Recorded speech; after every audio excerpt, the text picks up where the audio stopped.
Hey everybody, welcome to episode 2 of the Fresh Focus Educational Channel. Today we are going to be discussing how to light an interview. Hey, my name is Thanasis Petrakis, and I'm a director of photography in the sports documentary world. I started out in this business as a production assistant, then an editor and a producer, and transitioned into working full-time filming. I've worked on 30 for 30s, NBA Finals, all types of projects in the last 15 plus years.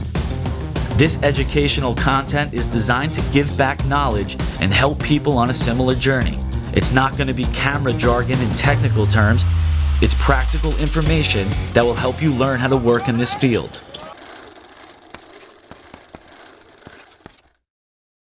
Now, a lot of people get very nervous when it comes to lighting because it's intimidating. I was definitely there.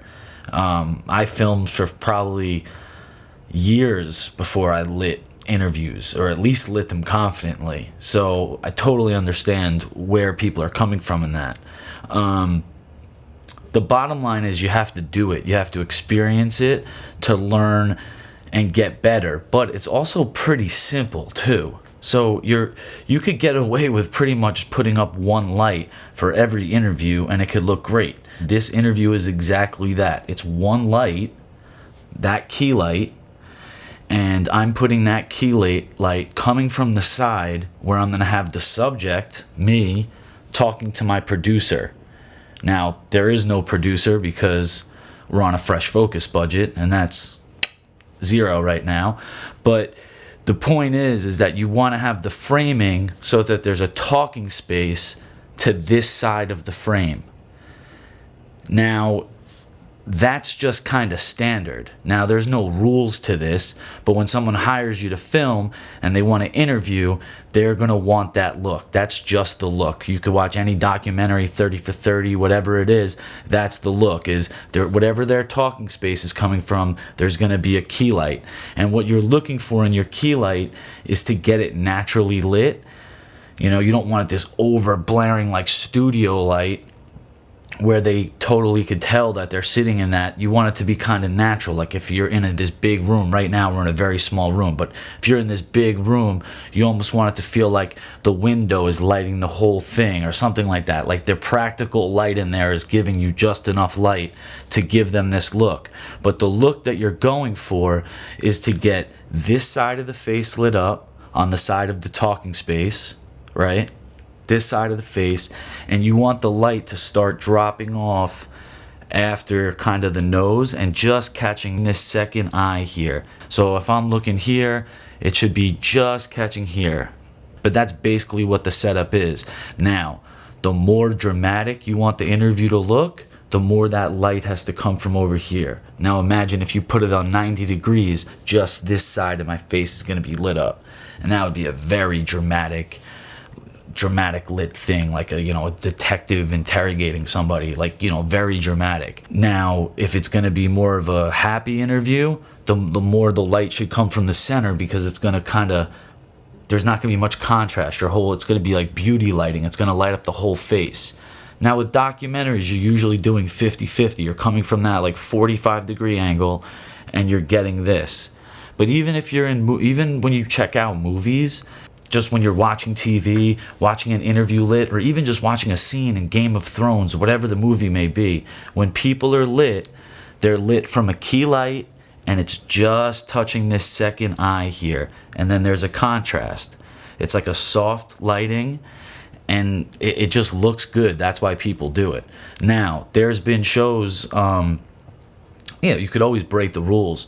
In terms of framing, 24/7 with Mayweather was one of the first shows that broke the rule of kind of like the key light coming from the talking space. They would bring the key light from over here and have the subject look off the screen, and all the space would be over here and he'd be looking this way.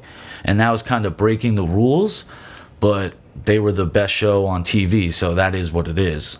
But we're going to go right now into an interview that we lit with Arnold Gonzalez, who's a boxer. And Arnold was, I met Arnold when he was training with Manny Pacquiao. He was his sparring partner for the Adrian Broner fight, and he's been his sparring partner for the last 3 fights up until the Keith Thurman fight recently. And now Arnold's pro. He's recently 4-0, and we shot a documentary with him. And what we did is we use the interview to really push along fight night, because you don't want to bother an athlete for the most part on game night, fight night, whatever it is, whatever sport it is, in terms of asking them questions. So we really kind of waited on that.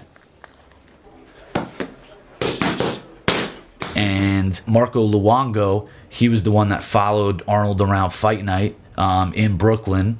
And he did a great job documenting the night. And what we did is we used that interview to just get into Arnold's mindset, you know, kind of a week later, and break down not just that, but also the beginning part of the doc. We'll have the link below. You could check it out. But the whole basic point of this was to get in the mindset of a fighter. Like, we don't get too much access where we're actually at the event that night. Like, we'll get a lot of like access where we're with guys in the gym, whatnot, but not actual fight night or game night or whatever. So that was really cool. You should definitely check out that documentary if you get a chance. Then I hear my people like cheering for me. It just gives me that rush, and I know it's like game time. I'm ready to go.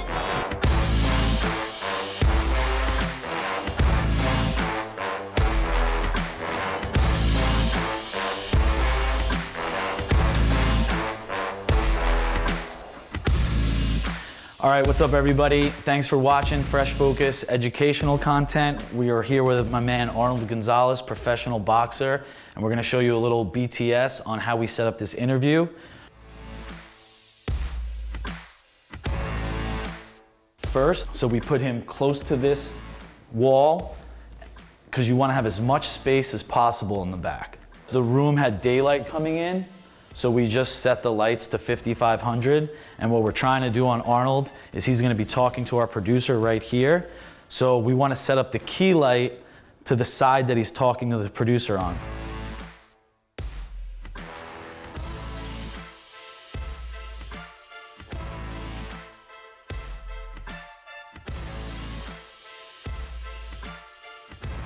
Now the next thing that's controlling that light is this soft silk right here. Now what's that doing is it's helping that light even get softer by the time it's hitting him.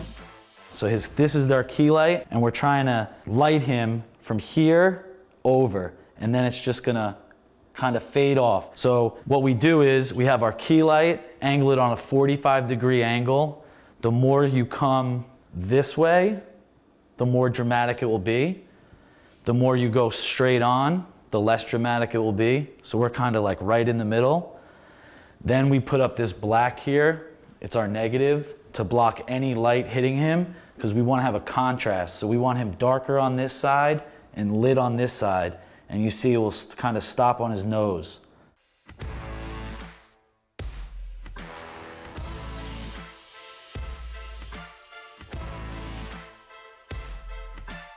The key thing about having one light is controlling that one light. Now, on this setup, what we did is we have a negative here, which is black, and what that does is it sucks up the light. So it helps create this contrast that you're seeing here, okay? Contrast meaning not lit, lit. And it's soft how it gets there. It's gradual. It's not this harsh light. This negative right here, you put away from the key side. You want to create a contrast on his face, so in order to do that, you have to block light.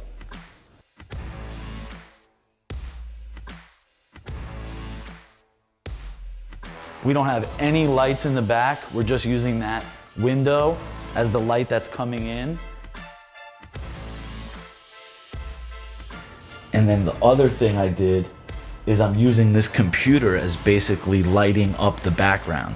Now, if there was no light back here, you might have to take like a little light and hide it on the ground and shoot it up below the desk just so the background has a little light. So, the biggest key to getting away with using just one light is using a practical light or available light in your background. So, in the interview with Arnold, we used the window, which helps create a look back there. It helps create separation from the subject. It gives it more of a dynamic look.